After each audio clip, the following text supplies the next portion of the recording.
Hello viewers, welcome back to our channel ఆ movie తమ్మ. ఈ రోజు స్ట్రీట్ స్టైల్లో చికెన్ ఫ్రైడ్ రైస్ రెసిపీని ఇంట్లోనే చాలా ఈజీగా ఎలా చేసుకోవాలో చూసేద్దాం.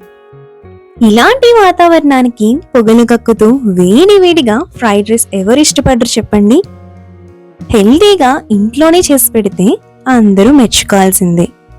చూస్తుంటేనే నోరూరించే చికెన్ ఫ్రైడ్ రైస్ రెసిపీ కోసం ముందుగా చికెన్ని ఈ విధంగా చిన్న చిన్న ముక్కలుగా కట్ చేసుకొని తీసుకోవాలి.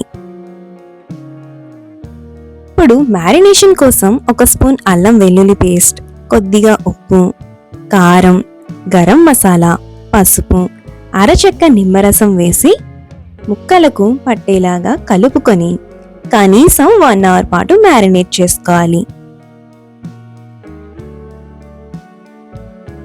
ఇప్పుడు పకోడీ వేసుకునే ముందు 2 స్పూన్లు కార్న్ఫ్లోర్, 2 స్పూన్లు మైదా వేసి ముక్కలకు ఒకసారి పట్టించి అలానే గుడ్డులోని తెల్లసొన మాత్రమే వేసుకొని కలుపుకోవాలి. ఎగ్ వైట్ అనేది మనకి ఇక్కడ కోటింగ్ పట్టుకొని ఉండడానికి పనిచేస్తుంది. ఇష్టపడని వారు దాన్ని స్కిప్ చేసేసేయండి. ఇప్పుడు ఆయిల్ బాగా హీట్ అయ్యాక చికెన్ పీసెస్ ని ఒక్కొక్కటిగా వేసుకొని మీడియం ఫ్లేమ్లోనే వేయించుకోవాలి.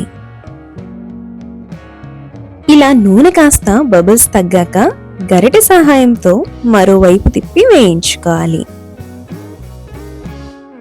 ఈ ప్రాసెస్ అనేది మరీ హైలోని అలా అని మరీ లోలో కూడా పెట్టుకోకుండా మీడియం ఫ్లేమ్లోనే చికెన్ని వేయించుకునేట్టు చూసుకోండి. పకోడీ ఈ విధంగా కలర్ మారాక వేరే ప్లేట్లోకి తీసేసుకోవడమే.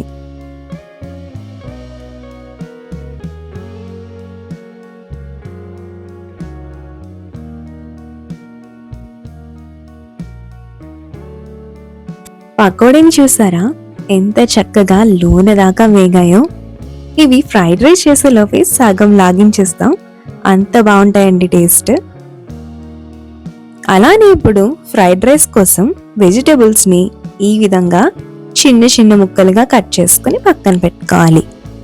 ఇప్పుడు ఒక గిన్నెలో ఆయిల్ వేసి 1 ఇంచు దాల్చిన చెక్క, 2 లవంగాలు, కాస్త కరివేపాకును వేసి ఫ్రైడ్ రైస్లోకి స్ట్రీట్ స్టైల్ ఫ్లేవర్ రావాలి అంటే కరివేపాకు అనేది అస్సలు మర్చిపోకండి. అలానే మనం కట్ చేసి పెట్టుకున్న వెజిటేబుల్స్ అన్నిటినీ కూడా ఒకటి తర్వాత ఒకటి వేయించుకొని 70% దాకా వేయించుకోవాలి. ఇప్పుడు చికెన్లోకి ఎగ్ వైట్ వేయగా మిగిలిన ఎగ్ని కూడా వేసుకొని ఒకసారి బీట్ చేసి మనం వేసుకున్న పకోడీ ముక్కల్ని కూడా వేసి ఒకసారి వేయించుకోవాలి. ఇప్పుడు రైస్ని యాడ్ చేసుకొని కొద్దిగా soya sauce, vinegar, 1 spoon salt, కొద్దిగా కారం వేసి పైనుంచి కిందకి మొత్తం పట్టేలాగా మిక్స్ చేసుకోవాలి. అలానే ఇప్పుడు కొద్దిగా మిరియాల పొడి, గరం మసాలా కూడా వేసుకొని కలుపుకోవాలి.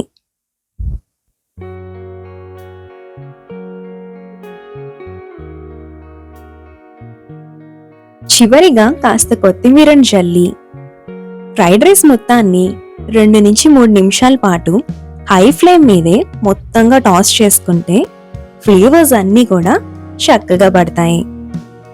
అంతేనండి, పొగలు కక్కుతూ చూస్తుంటేనే నోరూరించే మన ఫ్రైడ్ రైస్ అయితే రెడీ అయిపోయింది.